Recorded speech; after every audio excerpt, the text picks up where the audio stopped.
The man got down on one knee, holding out a ring. "I promise to make you happy forever. Will you marry me?" he asked, his voice full of emotion.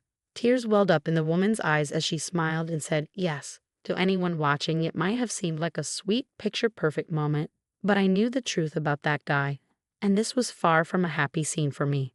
"Congrats. Can I chat with you for a sec?" I chimed in, and I watched as his face instantly drained of color. "Just a heads up, things were about to get interesting. My name's Iris. I'm 37, and I photograph weddings for a bridal services company. My job is all about capturing those perfect moments when couples, families, and friends are celebrating the big day. I've been into photography since I was little, and I always dreamed of making it my career. The first time I learned about wedding photography was at a wedding during high school, and I was hooked. The idea of capturing those special moments between couples was deeply satisfying. Around that time, a friend introduced me to Sean. He was a corporate guy who also had a passion for photography. We clicked right away, and as we grew closer, everything just felt right. About a year into our relationship, he proposed on my 25th birthday, offering me a bunch of roses along with the question, "I vow to make you happy. Please marry me?" I was over the moon and said yes without hesitation. We started planning the wedding, and both of our families were thrilled. Being welcomed into Sean's family, especially since there were mostly men and the women were already married, was a great feeling. Sean's mom, Lauren, was a gem. She treated me like her own daughter, and we grew super close, often spending weekends shopping and hanging out. Everything was wonderful until our daughter, Maria, came into the picture. After she was born, something shifted with Sean. Before Maria arrived, we both had jobs and split the household tasks evenly. He'd never had an issue with our setup, but once our daughter was born, everything changed. Even when I was busy with housework, Maria needed my attention. By the time I finished my tasks after putting her to bed, it was super late, throwing me off for work the next day. It felt like I was constantly juggling work, chores, and baby duty with no help from Sean. He'd just shrug and say, "Isn't childcare supposed to be a mom thing?"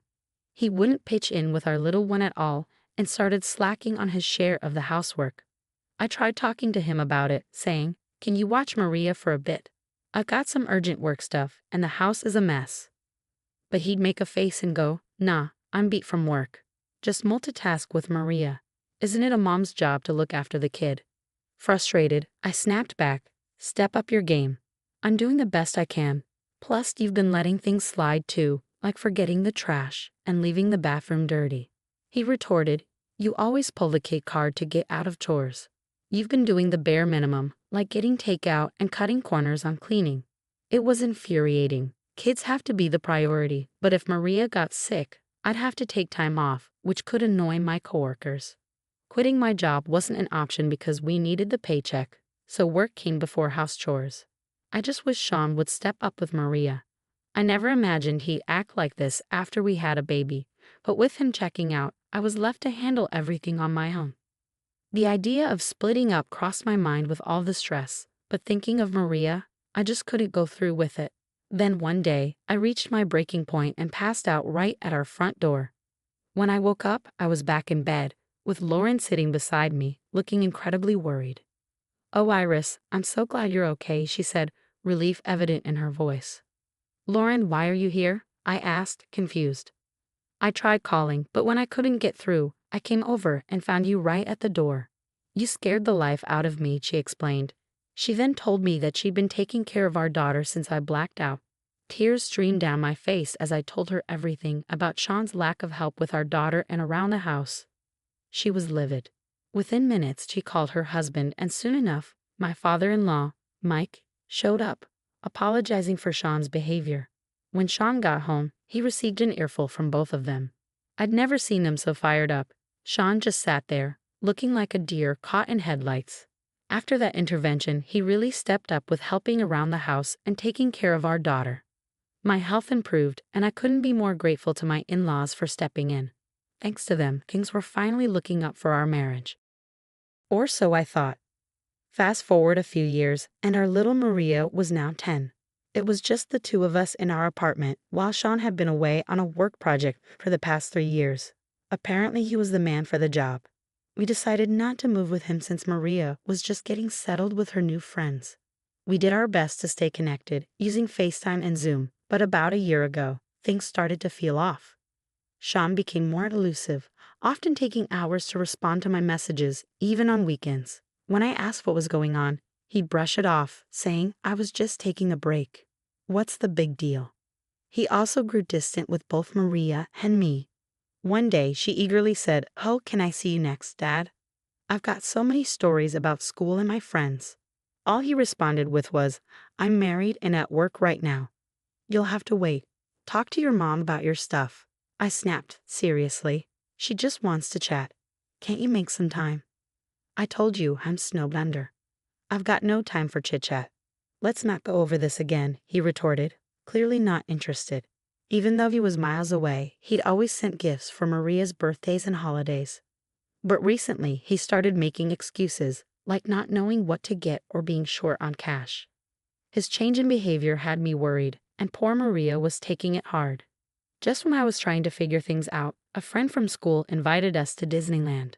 We often had coffee together and even went on trips sometimes. She knew what was going on with Sean and probably thought a fun day out would cheer us up. Thinking of Maria, I jumped at the chance. We had an absolute blast at Disneyland. The kids were on cloud nine with all the rides, and even us adults got emotional during the parades. "Mom, let's hit that ride next. Come on." Maria was pulling me along, all excited. It was just so great to see her this happy. After grabbing a bite to eat, we headed for the castle. When we got there, we noticed a crowd buzzing with excitement. People were saying things like, "How romantic," and "He's so brave." We had to see what was going on. Right in front of the castle, a guy was down on one knee with a ring, saying, "I want to be right there next to you from now on. I want to make you the happiest person ever. Will you marry me?" The crowd was super pumped about this public proposal, but I was in shock, because I knew that guy. Maria's voice trembled with surprise. "Why is Dad proposing to a woman I've never seen before?" Yep, that was my husband Sean, down on one knee. I didn't have words for Maria.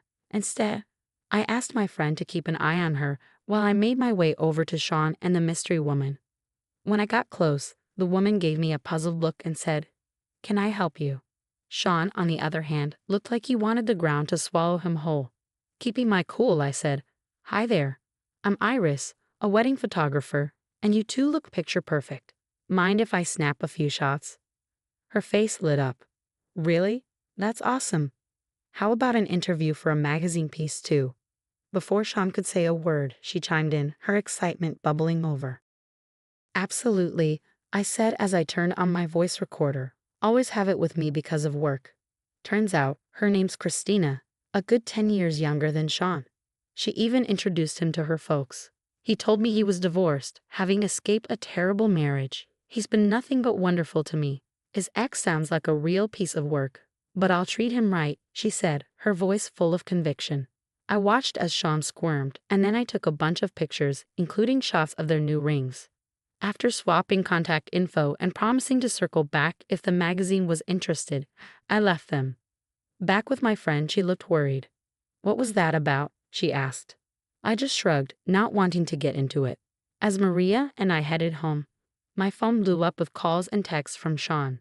I ignored them all. His explanations? I couldn't care less. He's going to wish he never crossed me. A couple of days later, he called, sounding panicked. "What have you done?" He rambled on about problems at work. I snapped, "You brought this on yourself. You cheated, you lied to a young woman, and you freaky proposed to her. What's wrong with you?" He didn't have much to say after that. Later on, I met up with Christina and laid out the whole story. She was angry and hurt, especially when I showed her our wedding photos. "I had no idea," she said, sounding heartbroken. "He told me you two were done. I don't even know how to apologize to you." "You don't need to apologize. We've both been played. I feel horrible for what my husband has done to you," I said, trying to reassure her. I couldn't blame her for what had happened. If I had discovered Sean's affair earlier, she might have been spared. She gave back Sean's ring and ended things with him, then dropped a bombshell at his workplace. I bet they weren't too thrilled with him. When I finally spoke to Sean, I didn't hold back. "Obviously, I'm leaving you. Get ready to pay up for what you've done." He tried to bargain. "Look, I ended things with Christina. Let's work this out." "Have you lost your mind? The moment you started this, it was done. And just so you're clear, I've got all the proof I need. Photos, recordings, you name it. Christina even offered to compensate me, but she's not the one to blame here, so I turned her down.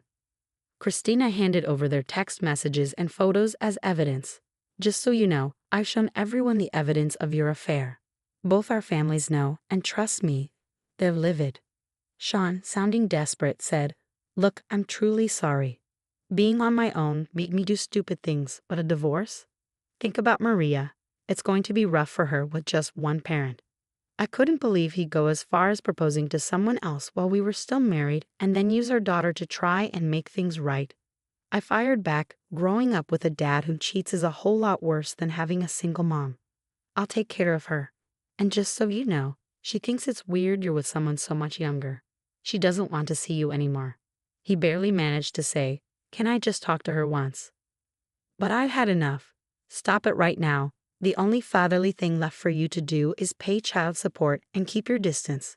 Never come near us again. With that, I hung up, leaving him crying on the line. Soon after, we finalized the divorce. Naturally, I got custody of Maria, along with a settlement and child support. We moved in with my parents, who welcomed us back with open arms. My in-laws called a few days later, full of apologies, with Lauren being especially heartbroken. From what they told me, Sean's stunt had repercussions at work, resulting in a demotion. If he ever went back, he'd be stuck in a dead-end department. They made sure he's paying Maria's child support by having him live with them, with clear threats of cutting him off if he skips even one payment. Now he's just grinding away, getting side-eye from everyone. My in-laws have been amazing though. Maria loves spending time with them, and they light up her world. As for me, I'm focused on what's ahead and committed to doing everything I can to keep Maria happy. I'm ready to take on the world.